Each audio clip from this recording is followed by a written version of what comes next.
Hello बच्चों लोग, आप लोग का स्वागत है आपके अपने चैनल गुरुकुल की पाठशाला पे। आज हम करने वाले हैं क्लास 10th ड्राइंग का पेपर, जिसका पेपर कोड है 830 GZA। तो सबसे पहले यहाँ पे हम चलते अपने पार्ट ए की तरफ। पार्ट ए हमारा जो है बहुविकल्पीय प्रश्न होता है। आलेखन कला के यहाँ पे प्रश्न दिए हैं, तो चलिए फटाफट से कर लेते हैं। पहला ही क्वेश्चन था, आलेखन का क्या अर्थ है। तो आपको बता दें, ऑप्शन ए रेखाओं द्वारा चित्र बनाना बिल्कुल सही जवाब हो जाएगा।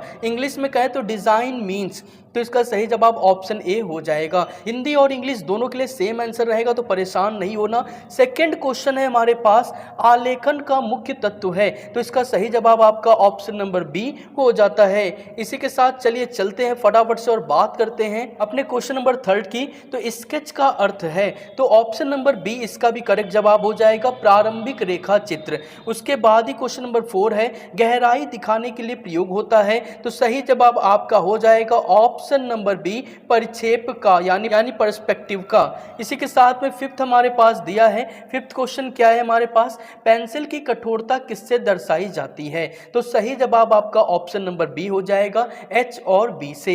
इसी के साथ सिक्स्थ क्वेश्चन हमको दिया है, लाइफ स्टडी का अर्थ है, तो आपको बता देते हैं सिक्स्थ का सही जवाब आपका होगा ऑप्शन नंबर बी, जीवित प्राणी का रेखांकन। इसी के साथ में हमारे पास में नेक्स्ट क्वेश्चन नंबर 7 हो जाता है, इंद्रधनुष में कितने रंग होते हैं। तो आपको पता है रेनबो में टोटल हमारे 7 कलर्स होते हैं, इसलिए ऑप्शन नंबर डी हमारा बिल्कुल करेक्ट जवाब हो जाएगा। क्वेश्चन नंबर 8 कुछ इस प्रकार से है, चारकोल का उपयोग किसके लिए होता है, तो गहरी छाया और प्रकाश के लिए हम चारकोल का प्रयोग करते हैं। इसी के साथ 9वां क्वेश्चन है, आउटलाइन ड्राइंग का क्या अर्थ है, तो केवल रेखाओं से आकृति बनाना आपका सही जवाब होगा ऑप्शन नंबर बी। चलिए चलते हैं और बात करते हैं क्वेश्चन नंबर 10 की। तो क्वेश्चन नंबर 10 कुछ इस प्रकार से दिया है, आकृति संतुलन किससे तय होता है, तो आपको बता दें अनुपात, ऑप्शन नंबर ए बिल्कुल इसका सही जवाब हो जाएगा। 11वां प्रश्न है, प्रकाश और अंधकार का अध्ययन कहलाता है, तो छायांकन, ऑप्शन नंबर बी बिल्कुल सही जवाब हो जाएगा।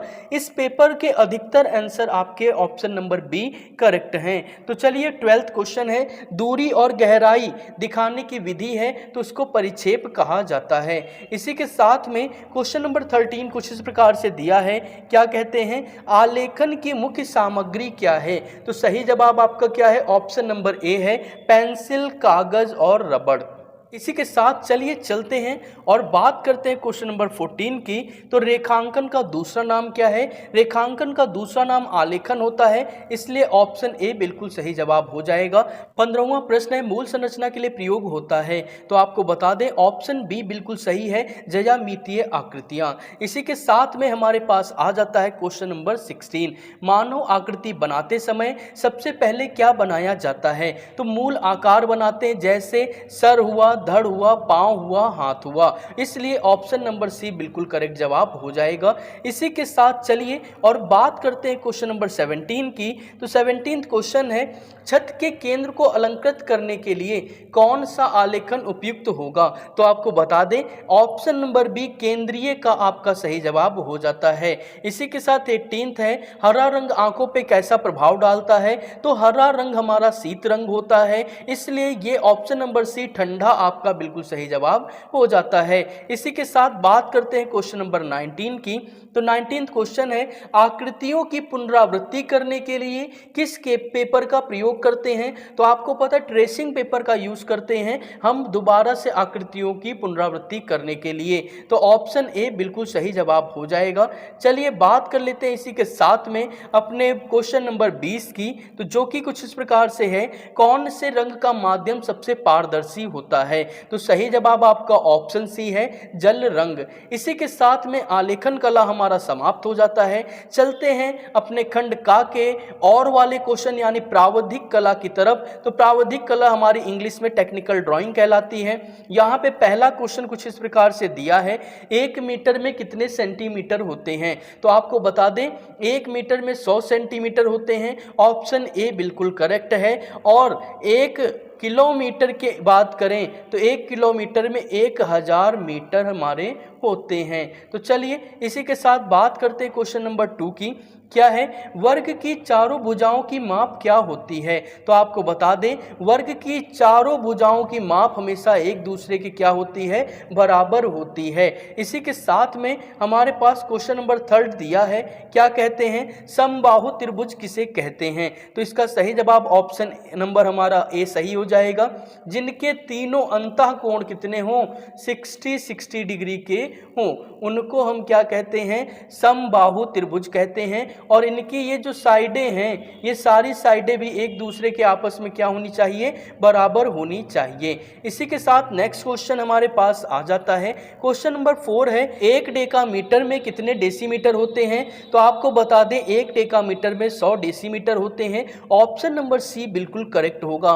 5th है, रेखा किसे कहते हैं। तो किन्हीं दो बिंदुओं के बीच की दूरी को ही क्या कहते हैं, रेखा कहते हैं। इसी के साथ में चलिए बात करते हैं अपने क्वेश्चन नंबर 6 की। तो क्वेश्चन नंबर 6 है, समांतर रेखा किसे कहते हैं। तो आपको बता दें दो ऐसी रेखा जो एक दूसरे के बराबर हो, एक दूसरे के इक्वल हो, लेकिन कभी भी एक दूसरे को इंटरसेक्ट ना करें, तो उनको हम कहते हैं समांतर रेखा, जो कि मैंने आपको बना करके दिखा भी दिया।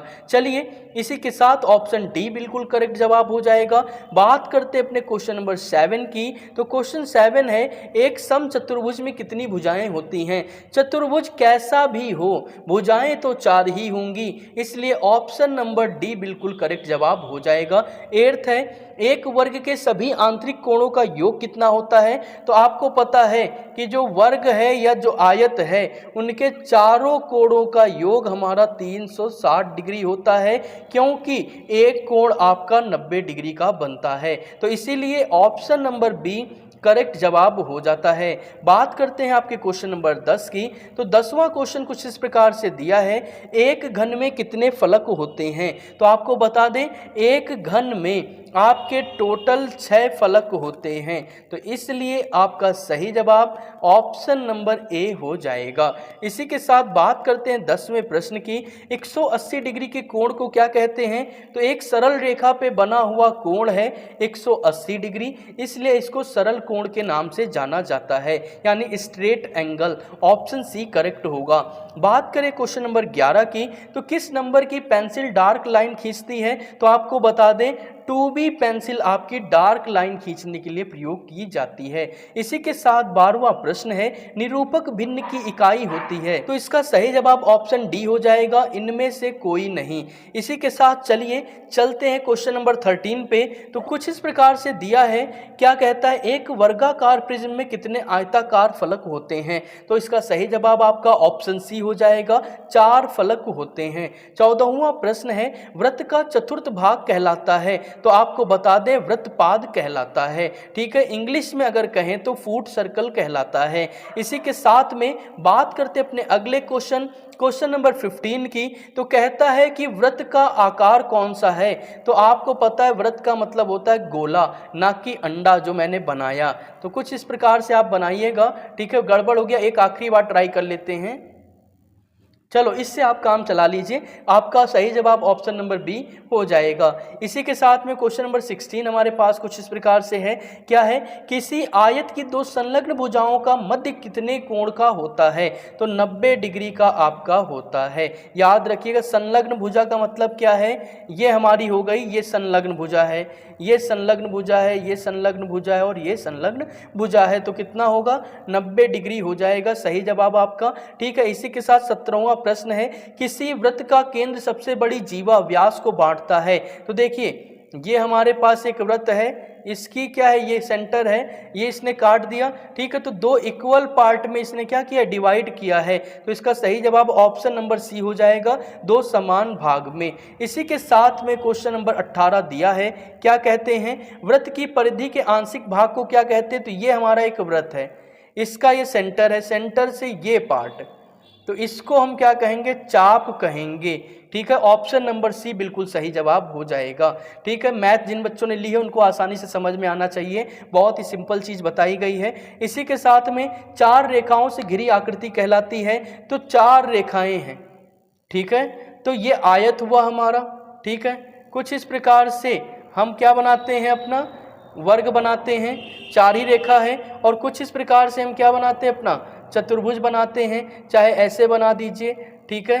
तो आपकी क्या है, चार ही तो रेखाएं हैं, तो ये सभी आपका सही जवाब हो जाएगा ऑप्शन नंबर डी। 20वां है न्यून कोण। तो न्यून कोण आपको बता देता हूं, ये आपका जो है 90 डिग्री, इसको कहेंगे समकोण, ठीक है, राइट एंगल कहेंगे, आप लोगों ने पढ़ा है। अगर हम इसी को क्या करें, बीच से काट दें, तो यहाँ एंगल आया 45 डिग्री। तो 90 डिग्री से कम कोण को न्यून कोण कहते हैं, इसलिए आपका ऑप्शन ए बिल्कुल करेक्ट जवाब हो जाएगा। तो इसी के साथ में हमने अपने बहुत ही इंपॉर्टेंट पेपर को कंप्लीट कर लिया। अगर आपका कोई और सेट है तो कमेंट करके बताइए, आपके पेपर का भी कंप्लीट सॉल्यूशन कराया जाएगा।